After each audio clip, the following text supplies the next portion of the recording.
ကဲအားလုံးပဲမင်္ဂလာပါဗျာဒီနေ့2026ခုဖေဖော်ဝါရီလ12ရက်ကြာသပတေးနေ့မှာကျွန်တော်တို့ရဲ့4ရက်မြောက်အောင်ပွဲစီကိုအတူတူချီတက်ကြပါမယ်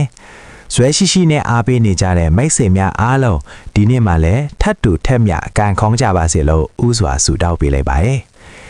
ကျွန်တော်မြန်နန်းစိတ်ကြိုက်ရွေးချယ်တင်ပေးနေတဲ့ခဏလေးတွေကိုကြိုက်နှစ်သက်ဆိုရင်တော့ကျွန်တော်ရဲ့ channel လေးကို like subscribe နဲ့ share လေးလုပ်ပြီးအားပေးခဲ့ကြပါဦးနော်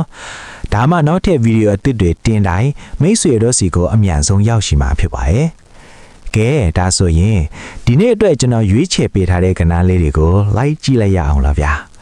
ဒီနေ့အတွက်ကတော့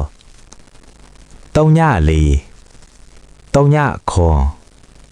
3ညရှိနှစ်နှစ်ခွန်နှစ်ရှိ3ခွန်3ရှိဟုတ်ကဲ့မိတ်ဆွေတို့တေးကြအောင်တစ်ခေါက်ပြန်ပြောပြပါမယ်ဗျ3ည4 3ညခွန်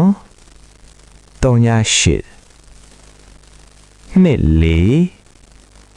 နှစ်ခွန်နှစ်ရှိ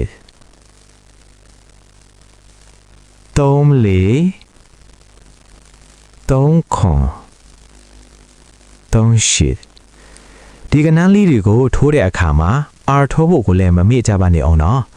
မနက်ဒါမှမဟုတ်ညနေတစ်ချိန်တေချာပေါက်လာမှာမို့လို့မိတ်ဆွေတို့အနေနဲ့ဂယုတစိုက်နဲ့တေချာလေးထိုးပေးကြပါဗျာကန်တိုက်တူတိုင်းစံနိုင်ကြပါစေအားလုံးပဲကန်ကောင်းကြပါစေဗျာ